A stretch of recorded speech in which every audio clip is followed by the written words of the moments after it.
In the first part of my free masterclass, I began the divorce process in Ghana using my story as the case study. And in that video, I talked about the types of marriages that's recognized in Ghana and how to break loose from the customary. And so if you have not seen that video, get yourself a foolscap notebook and leave about 10 pages because you have a lot to cover. So you leave those spaces and then you continue with this one. If you are a returning subscriber, I want to say God bless you. I appreciate you always coming to support me. And I want to believe you have your notebooks, your pen, your lenses, your phones, all your recording devices. You have them available with you. Although divorce is a civil case and not criminal, it cannot be heard through ADR. ADR in full term is Alternative Dispute Resolution, and there is an act of parliament that backs it, so it makes it legal, and it refers to any means of settling disputes outside of the court. The High Court in Ghana sits on matters of divorce. Either party may invoke the jurisdiction of the court to dissolve the marriage, provided one of them is Ghanaian or is domiciled in Ghana for at least 3 years before filing. This means that it's open to every Ghanaian or a foreigner who has been living in Ghana for at least 3 years prior to the divorce.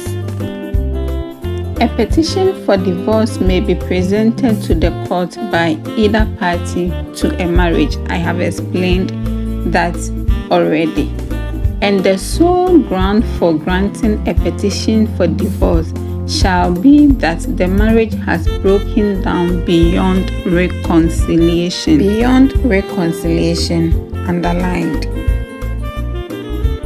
This means that both the families, friends, and even the couple have tried to reconcile, all to no fruition.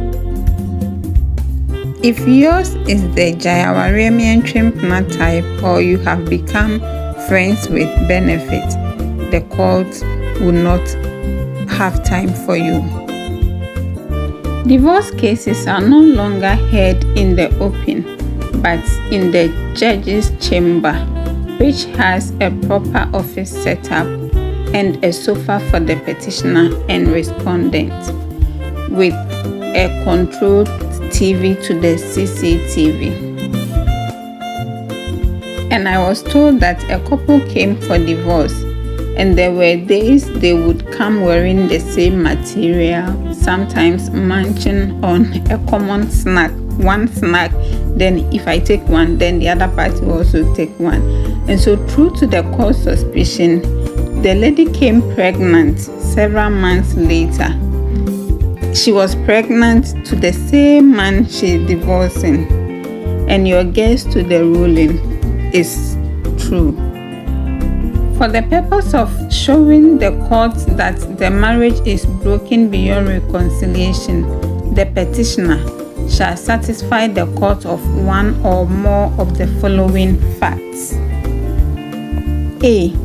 That the respondent has committed adultery, and that by reason of such adultery, the petitioner finds it intolerable to live with the respondent. I mean, the husband is the choir master to the baby maker fire youth, my machine gun, 16 round, I became con choir. Or the wife belongs to the open gate evangelistic choir. E. That the respondent has behaved in such a way that the petitioner cannot reasonably be expected to live with the respondent. C. That the respondent has deserted the petitioner for a continuous period of at least 2 years immediately preceding the presentation of the petition.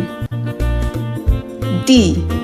That the parties to the marriage have not lived as man and wife for a continuous period of at least 2 years immediately preceding the presentation of the petition, and the respondent consents to the grant of a decree of divorce, provided that such consent shall not be unreasonably withheld, and where the court is satisfied that it has been so withheld, the court may grant a petition for divorce under this paragraph, notwithstanding the refusal.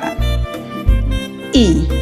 That the parties to the marriage have not lived as man and wife for a continuous period of at least 5 years immediately preceding the presentation of the petition. F. That the parties to the marriage have, after diligent effort, been unable to reconcile their differences. So when you have proven to the court with evidence to any of these, then a petition for divorce shall be the duty of the court to inquire, so far as is reasonable, into the facts alleged by the petitioner and the respondent.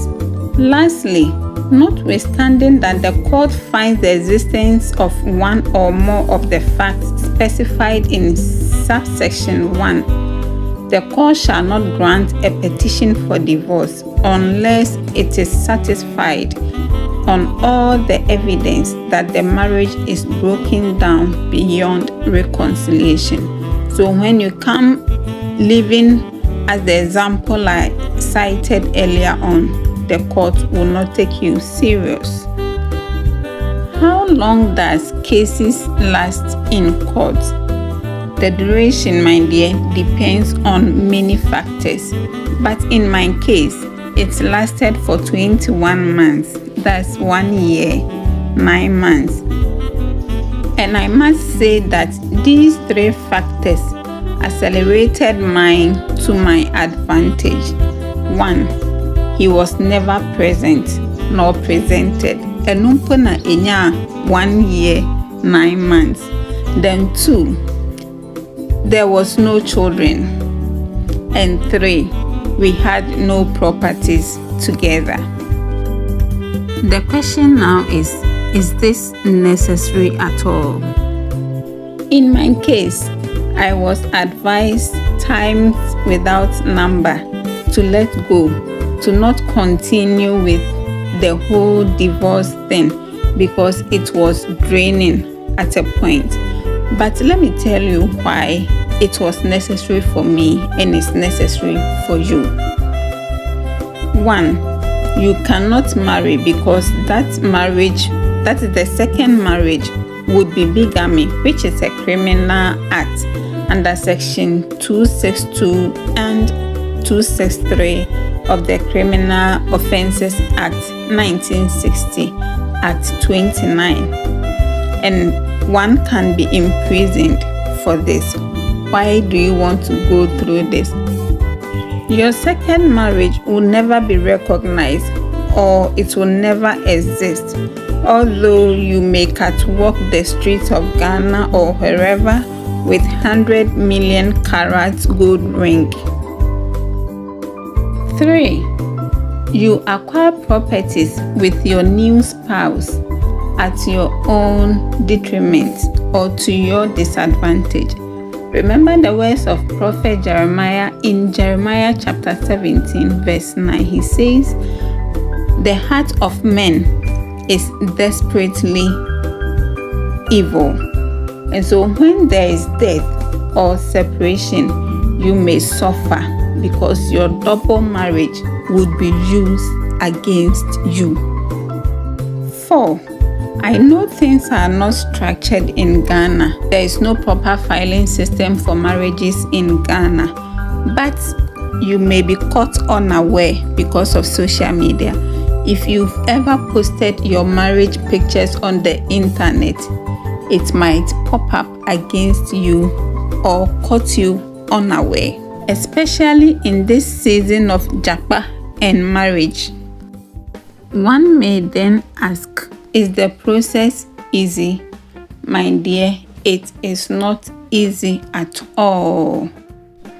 The process is risky because you have to file from where the contract was made, where the marriage was established, or where the respondent lives for his or her convenience.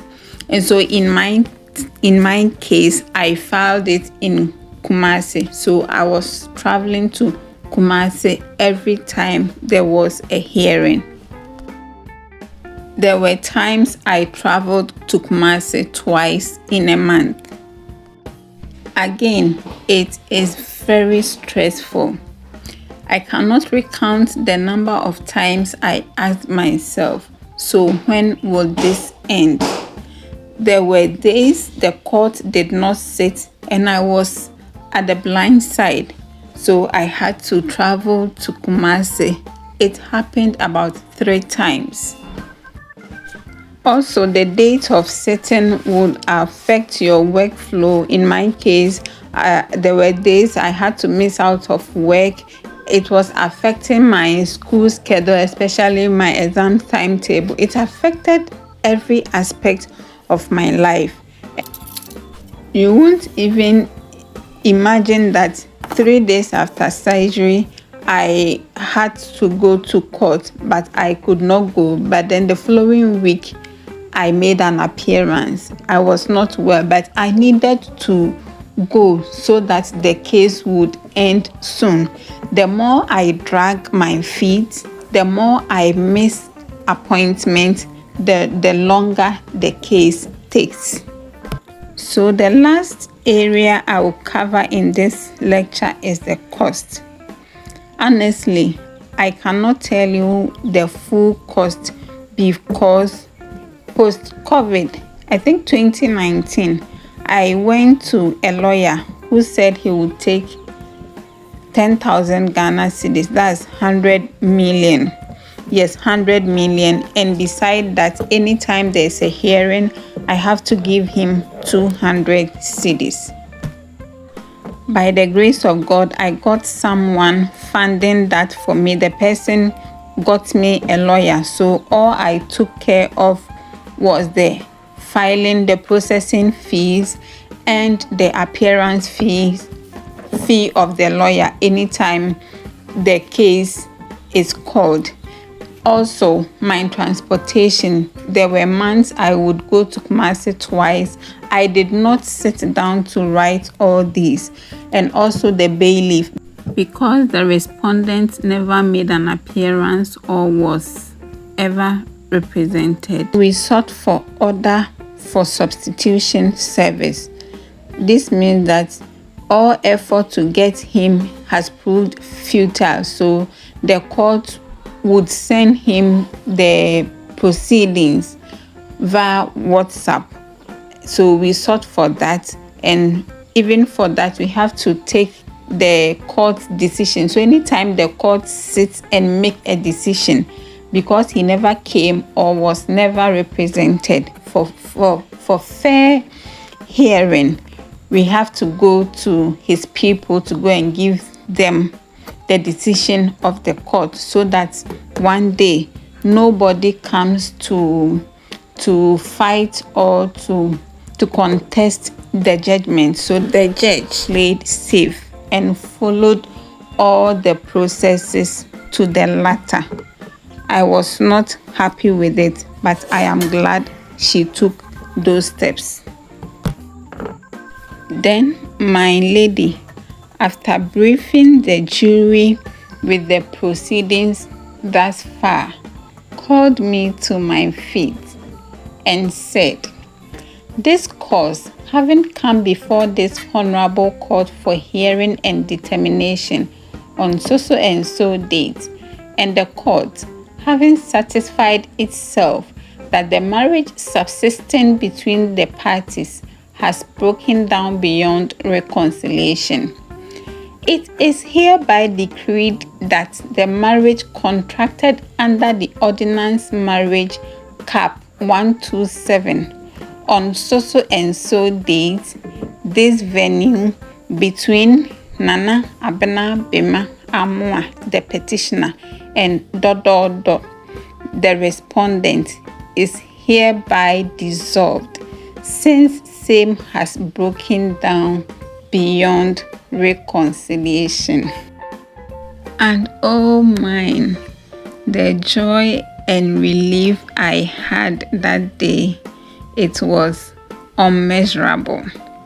My dear, before I end, I want to advise that if you are yet to marry, make sure you marry well. And if you are already married, cherish that your spouse. Respect him or her. Respect him. Love him. Honor him.